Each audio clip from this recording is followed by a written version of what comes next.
Hello friends, welcome back to my channel education circle with Kamal. And हम चल रहे थे चैप्टर नंबर 7 में ज्यामिति निर्देशांक 7.2 क्वेश्चन नंबर 8। अभी तक के जितने क्वेश्चन है हमारे हो गए हैं। 7.1 हमारी पूरी प्रश्नावली खत्म हो गई है। 7.2 का क्वेश्चन नंबर आज 8 है। तो वीडियो शुरू करने से पहले अगर आप हमारे चैनल में नए हैं तो चैनल को सब्सक्राइब कर लीजिए एंड बेल आइकन को प्रेस कर लीजिए, जिससे हमारी हर वीडियो की नोटिफिकेशन आप तक पहुंचती रहेगी। तो चलिए शुरू करते हैं क्वेश्चन नंबर 8। क्वेश्चन में यह बोल रहा है कि फाई का वह मान ज्ञात कीजिए जिसके लिए बिंदु P, देखिए बिंदु P है और बिंदु Q के बीच की दूरी का मात्रक 10 है। तो क्वेश्चन देखिए पढ़ने में ही समझ में आ जा रहा है कि y का हमको मान ज्ञात करना है और y कहां पे है, किसी पॉइंट में है। देखो कौन से पॉइंट पे, पॉइंट Q का ये है, देखिए इसका मान ज्ञात करना है हमको। और इन दो की बीच की दूरी 10 मात्रक दे रखी है, यानी हमको दूरी का फार्मूला मालूम है। सपोज करो अगर हम बिंदु यहां रख दें और दूसरा बिंदु कोई Q बिंदु यहां रख दे, तो पहला पॉइंट ये, दूसरा पॉइंट ये हो गया। इन दोनों की जो बीच की दूरी है, बोल रहे यहां से यहां तक की जो दूरी है उसका मात्रक कितना है, 10 मात्रक है, यानी ये भी हमको दे रखा है। तो हम सिंपल सा है, दूरी के सूत्र में इसको पुट कर देंगे और आंसर हमारा आ जाएगा। देखिए बहुत सिंपल है क्वेश्चन। पी क्यू की दूरी निकाल लेंगे हम लोग, यहां लिखेंगे पी क्यू की दूरी इक्वल टू, फार्मूला हमारा क्या था, x2 माइनस x1 का whole square plus y2 minus y1 का होल स्क्वायर। पी क्यू की डिस्टेंस हम निकाल रहे हैं, x2 यानी ये पहला पॉइंट है तो x1 y1, और पॉइंट सेकेंड है तो x2 y2, यानी वह x2 की वैल्यू जो है 10 है। 10 माइनस x1 की वैल्यू 2 का होल स्क्वायर प्लस y2 की वैल्यू y है, माइनस y1 की वैल्यू जो माइनस का 3 है, तो माइनस माइनस प्लस हो जाएगा इधर। अब देखिए खुद दे रखा है इन्होंने, जो P से Q तक की जो दूरी है, इनके बीच की दूरी है कितना है, 10 मात्रक है। यानी दिया क्या है, गिवन बाय पी क्यू की दूरी जो है हमको दे रखी है कितनी है, 10 है। यानी हम लोग पी क्यू की दूरी की जगह कितना रख देंगे, यहां 10 रख देंगे, यानी 10। अगर इन दोनों की डिस्टेंस निकाली जाए तो इस पी क्यू की जो दूरी आ रही है वो 10 आ रही होगी, इसलिए पहले ही दे दिया है तो 10 लिख दिया हम लोगों ने। अब यहां से हम लोग 10 में से 2 घटा लेंगे, 8 बचेगा, स्क्वायर प्लस y प्लस 3 नहीं जोड़ सकते, इसको बाद में हम लोग फार्मूले से खोल लेंगे। देखिए 10 है, रूट 8, 8 इंटू 8 कितना हो जाएगा, 8 8 64 हो जाएगा, प्लस ये खुल जाएगा किससे, क्योंकि a प्लस बी का होल स्क्वायर यहाँ लिख सकते हैं हम लोग, क्योंकि a प्लस बी का whole square equal to a square plus 2ab plus B square.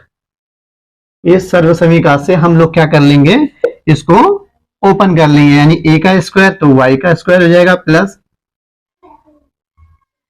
2 into ए की जगह y है, इंटू बी की जगह 3 है, प्लस b का होल स्क्वायर यानी b की जगह 3 है, तो 10 है। देखिए ये पूरा जो रूट है, अगर हम इस रूट को यहां ले आएंगे तो क्या हो जाएगा, ये स्क्वायर में कन्वर्ट हो जाएगा, यानी 10 में स्क्वायर लग जाएगा। इसको ध्यान से देखिए, रूट इधर आके क्या में कन्वर्ट हो जाता है, स्क्वायर में, स्क्वायर उधर जाएगा तो रूट में कन्वर्ट हो जाता है। अब हमारे वहां उस साइड से रूट हट गया, यहाँ कितना बचा, 64 प्लस वाई स्क्वायर प्लस 2 तिया 6, 6y प्लस 3 तिया 9।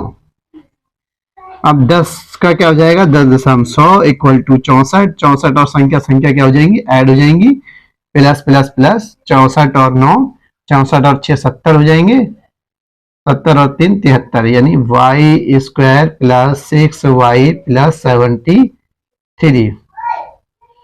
हम लोग क्या कर सकते हैं, अब देखिए इसको इस साइड ले लेते हैं, लेफ्ट हैंड साइड में y square plus 6y plus 73 equal to 100, y square plus 6y plus 73 equal वाले उधर संख्या को, जो संख्या है इसको इधर ले आएंगे तो माइनस का 100 हो जाएगा, इक्वल उधर क्या बचेगा, 0 बचेगा।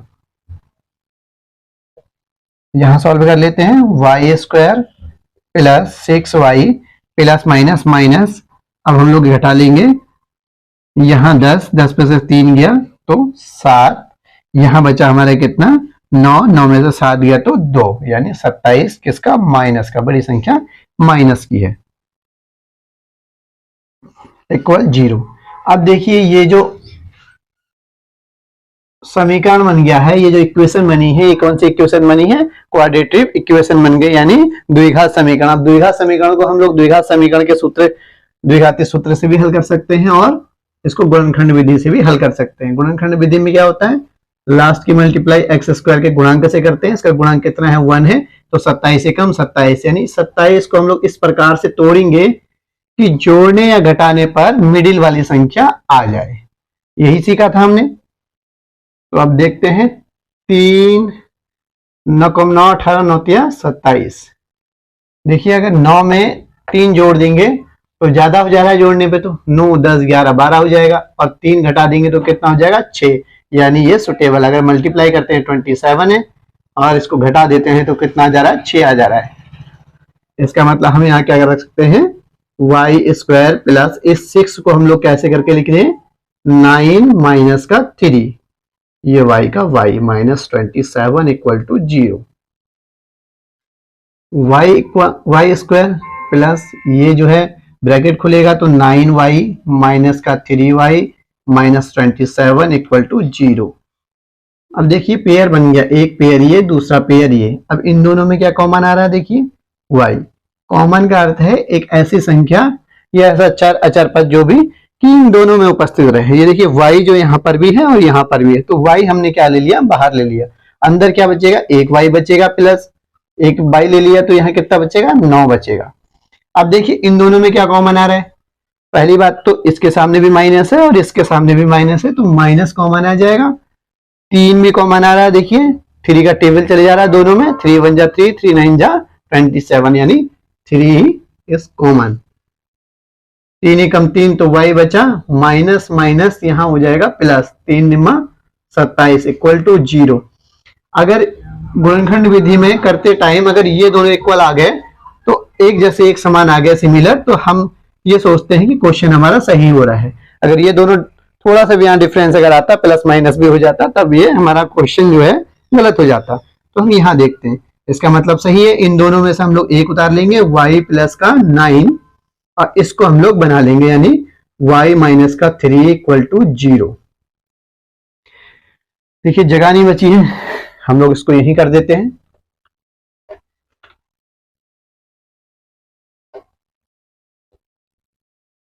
एक बार इसके बराबर 0 ले लेंगे, y plus 9 equal to 0, y equal to plus का 9 है उधर जाएगा तो माइनस का 9 हो जाएगा।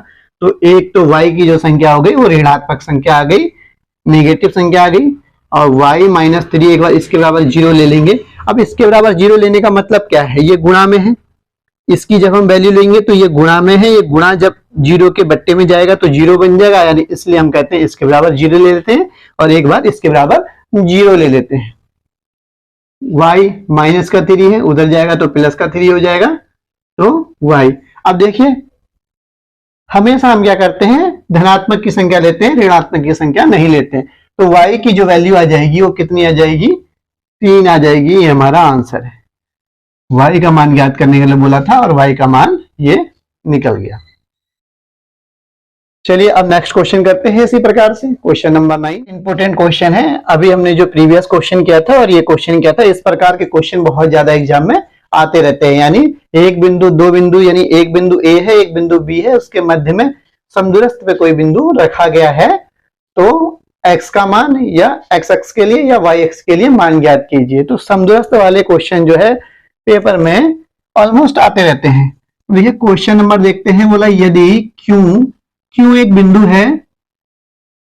एक क्वेश्चन हम लोग इस तरीके से, पहले सबसे मेन बात है कि क्वेश्चन को हम लोग किस प्रकार से पढ़ रहे हैं, ये बहुत जरूरी है। क्वेश्चन को देखो हम लोग क्या पढ़ेंगे, यदि, क्योंकि क्वेश्चन को हम लोग अगर आगे पीछे पढ़ देंगे तो उसका सेंस क्या हो जाएगा, पलट जाएगा, जिससे हमारा क्वेश्चन ही नहीं बनेगा। क्योंकि क्वेश्चन का सेंस समझना बहुत जरूरी है और उसी के अकॉर्डिंग हम लोग क्या करते हैं, या पॉइंट रखते हैं। अगर सेंस अलग हो गया तो क्वेश्चन आएगा ही नहीं आंसर। देखिए यदि क्यू क्या है, इतना है, बिंदुओं को मतलब है दो बिंदु दे रखे हैं, इसका मतलब ये इसमें इंक्लूड नहीं है, ये अलग है। क्यू एक बिंदु है जो बिंदुओं P और R से समदूरस्थ है, यानी ये बिंदु P और R के क्या है, समदूरस्थ है। समदूरस्थ का मतलब है समान दूरी पे होगा, यानी Q से P की भी उतनी दूरी रहेगी जितनी R की दूरी है। तो ये कहां रखा जाएगा, सिंपल सी बात है, इसको अगर यदि हम बीच में रखेंगे Q बिंदु को, तभी जाके P और R का मध्य बिंदु यानी समदूरस्थ होगा। ये देखिए, यदि हम Q को यहां ना रख के अगर यहां रख देते तो R के तो ये क्या हो जाता, नजदीक हो जाता। अगर Q को यहां रख देते तो R के नजदीक हो जाता, लेकिन P से इसकी डिस्टेंस बहुत ज्यादा बढ़ जाती, तो ये समदूरस्थ नहीं कहलाता। इसलिए पॉइंट को कहां रखना है ये बहुत ज्यादा जरूरी है। बच्चे क्या करते हैं, सीधे सीधे रख देते हैं P Q R, तो इस तरीके से गलत हो जाएगा। दो बिंदु यानी P R से Q बिंदु की दूरी समदूरस्थ है, यानी Q बीच में रखा जाएगा, तभी यहां से यहां तक की दूरी और यहां से यहां तक की दूरी क्या होगी, समान होगी। तो x के मान ज्ञात कीजिए, तो क्या है, x का क्या करना है, मान ज्ञात करना है। दूरिया QR, यानी QR ये दूरी भी हमको ज्ञात करनी है और ये दूरी भी हमको ज्ञात करनी है। QR और PR, सॉरी ये दूरी तो ज्ञात नहीं करनी पड़ेगी, क्योंकि ये जो आ जाएगी वही दूरी ये होगी, क्योंकि दोनों क्या समदूरस्थ है, समान दूरी आएगी। तो PR भी ज्ञात कीजिए। PR मतलब यहां से लेके यहां तक की दूरी भी हमको ज्ञात करनी है। क्वेश्चन क्या है, एक तो क्वेश्चन ये है यानी QR की दूरी, और एक क्वेश्चन क्या है, ये है क्वेश्चन मार्क, यानी P और Q की, सॉरी P और R की दूरी ज्ञात करनी है, और यहां क्या करनी है, Q और R की दूरी किसके साथ में, x के साथ में, x का भी मान ज्ञात करना है। अब P बिंदु रख लेते हैं, यहां पे देखिए 5 माइनस का 3, R क्या हो गया x 6। अब यहां x आ रहा है तो इसकी वैल्यू हमको ज्ञात कर रही है। अब हम लोग क्या करते हैं इसमें, देखिए सबसे पहले हम लोग क्या करेंगे, समदूरस्थ है तो दोनों की दूरियों को समान रख देंगे। तो डायरेक्ट हम लोग यहां रखते हैं प्रश्नानुसार क्वेश्चन को रखेंगे, बहुत ज्यादा नहीं लिखेंगे, लिखेंगे P Q की दूरी बराबर किसकी दूरी के बराबर होगा, QR की दूरी। एक तो मेथड ये हो सकता है P Q की दूरी पहले निकाल लो, बाद में QR की दूरी निकाल लो, और दोनों को फिर बाद में बराबर रख लो। इतना लॉन्ग ना करके हम शॉर्ट कर दे रहे हैं, P Q की दूरी बराबर है QR की, क्योंकि समदूरस्थ है, तो दोनों की दूरी बराबर में रख दी। अब दोनों का हम सूत्र जानते हैं, इक्वल, हमको पता है कि सूत्र जो हमने प्रीवियस क्वेश्चन में लगाया था, x2 माइनस x1 प्लस उसका whole square plus y2 minus y1 का होल स्क्वायर, दोनों में यही लगेगा। तो सूत्र ना लिख के हम डायरेक्ट क्वेश्चन करते हैं। x2 यानी इससे इसकी दूरी निकल ली है, तो Q की वैल्यू हमने अभी रखी नहीं है, 0 और 1। तो अभी हमारे दो बिंदु ये हैं, तो पहला ये, दूसरा ये, यानी 0 से -5 घट जाएगा, 0 - 5 का होल स्क्वायर प्लस 1 माइनस, सूत्र का माइनस है और माइनस का 3 है, यानी माइनस माइनस प्लस हो जाएगा होल स्क्वायर। अब QR के लिए पहला बिंदु ये, दूसरा बिंदु ये, x माइनस 0 का whole square plus y2 minus y1 यानी 6 माइनस 1 का होल स्क्वायर। देखिए रूट से रूट पहले कैंसिल हो जाएगा, क्योंकि दोनों के पास रूट है। यहां क्या हो जाएगा, 0 में से 5 जाएगा तो माइनस का 5 ही बचेगा, 5 का होल स्क्वायर प्लस 3 और 1 4 का होल स्क्वायर इक्वल, x में से 0 घट जाएगा तो x का स्क्वायर ही बचेगा, प्लस 6 माइनस 1 5 का होल स्क्वायर। तो इसको खोल लेंगे, 5 × 5 = 25 हो जाएगा। देखिए माइनस माइनस प्लस हो जाता है, 4 × 16 equal to x square plus 5 × 5 = 25। अब सारी संख्याओं को हम लोग क्या कर लेंगे, एक साइड में ले लेंगे, 25 प्लस 16 ये संख्या है, इसको इधर ले लेंगे तो माइनस का 25। अभी इसको x जो स्क्वायर है इसको यही रहने देंगे। अब हम लोग क्या कर लेंगे, जोड़ लेंगे। देखिए 25 प्लस का और माइनस का 25, तो इससे ये कैंसिल हो गया, तो बचा कितना, 16 equal to x square. x square अगर हम यहां ले आएंगे तो ये रूट में कन्वर्ट हो जाएगा, रूट 16 इक्वल टू x। तो जो हमारी वैल्यू है x इक्वल टू रूट 16 का मतलब ये है 4 × 16। तो x की जो वैल्यू आ गई, x इक्वल टू 14, ये x की वैल्यू फाइंड आउट हो गई है। देखिए हमको दो मान और निकालने हैं, क्यू आर की वैल्यू और पी आर की वैल्यू। तो क्यू आर के लिए यानी सबसे पहले क्यू आर के लिए देखेंगे, तो क्यू आर की जो वैल्यू हो जाएगी, देखिए हमने क्यू आर की दूरी ये निकाल रखी है, ऑलरेडी निकाल रखी है। क्यू आर की दूरी बराबर, तो यहां लिख लेंगे क्यू आर की दूरी बराबर, जो क्यू आर का है वो ये है। अब हमने इसको हल किया था तो एक्स स्क्वायर आया था, प्लस इसको हल किया था तो 5 स्क्वायर आया था, और रूट रहेगा क्योंकि ये तो इससे रूट कट गया था, बट यहाँ रूट रहेगा। तो हम डायरेक्ट क्या लिख सकते हैं, यहां से लिख सकते हैं एक्स स्क्वायर प्लस 5 का होल स्क्वायर। अब हम इसको खोल लेंगे, देखिए 4 है तो यहाँ 4 रख देंगे, 4 पुट कर दिया हमने, यहाँ 5 का होल स्क्वायर, तो कितना हो गया, 4 चक्को 16 प्लस 5 पच्चे 25, 25 और 16 कितना हो जाएगा, 49, 49, 5 और 6 सॉरी 49, 6 5 11, 11 का 1 हासिल 1 2 3 और 1 4, यानी 41 इसका आंसर किसका, क्यू आर की वैल्यू आ जाएगी। अब रहा पी आर का मान, जैसे पी आर की भी ज्ञात कीजिए बोला है दूरी, तो हम लिखेंगे यहाँ पे पी आर की दूरी बराबर, अब पी आर के लिए दो बिंदु होंगे, पी वाला पॉइंट ये है और आर वाला पॉइंट ये है, तो यहाँ की दूरी पूरी टोटल निकालनी है। तो क्वेश्चन दो तरीके से कर सकते हो इसको, देखिए दो तरीके से ऐसे कर सकते हो कि पहला तो ये हो गया सिंपल सा जो हम जनरली करते हैं, पी आर की दूरी, यानी पहला पॉइंट ये, दूसरा पॉइंट ये, पॉइंट रखो और सूत्र से निकाल दो, ये हो गया। हम क्यों निकालें कि जब हमको दे रखा है, हम थोड़ा सा अगर यहां दिमाग लगाएं तो देखिए पी आर किसके द्वारा बन रहा है, क्यू आर की दूरी, और पी क्यू की दूरी को प्लस कर रहे हैं तब पी आर बन रहा है, और क्यू आर की दूरी अभी हमने हमारी निकल गई, देखिए √41। अब पी क्यू की वैल्यू कितनी होगी, पी क्यू की भी 41 होगी रूट का, क्यों, क्योंकि ये दोनों क्या है, बराबर हैं।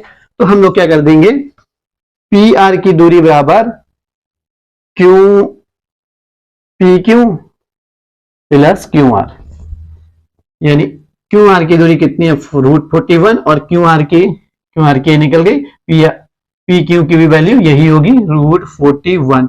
अब देखिए इसको हम लोग क्या कर लेते हैं, एक √41 है, 1√41 है, तो ये 2√41 हो जाएगा मात्रक, ये है पी आर की वैल्यू। देखिए एक बार जब हम क्वेश्चन निकाल लेते हैं, तो क्वेश्चन को अगर ढंग से समझे तो क्वेश्चन का आंसर निकालना बहुत ज्यादा आसान हो जाता है। सबसे मेन बात थी, हमने क्या किया, ये समदूरस्थ बोल रखा था, तो पी क्यू और क्यू आर की दूरी को हमने बराबर रख के हल करना शुरू किया, जहां से एक्स की वैल्यू फाइंड आउट हो गई। देखिए हमको सिंपल सी बात। अब उसने बोल रखा है क्यू आर और पी आर भी ज्ञात कीजिए। अब हमें मान तो हमको निकल गए, अगर हम ज्ञात करते तो हम दोबारा सॉल्व करते तो थोड़ा सा और लॉन्ग हो जाता, देखिए, लेकिन करना क्यों है, जब हमारे पास सामने आंसर दे रखा है हमको, तो हम लोग क्या करेंगे, P Q plus Q R, इन दोनों को यदि ऐड कर देंगे तो पी आर की वैल्यू निकल जाएगी। देखिए पी आर की, क्यू आर की वैल्यू कहां से निकल गई, क्यू आर की दूरी ये थी हमारे पास, और इसमें हम लोगों ने वैल्यू रख दी, तो ये आया था, इसको हमने डायरेक्ट यहां से किया तो 41 आ गया। इसका जितना आया, क्योंकि क्यू आर बराबर पी क्यू है, समदूरस्थ है, तो दोनों की वैल्यू समान होगी, इसलिए इन दोनों को ऐड कर देंगे।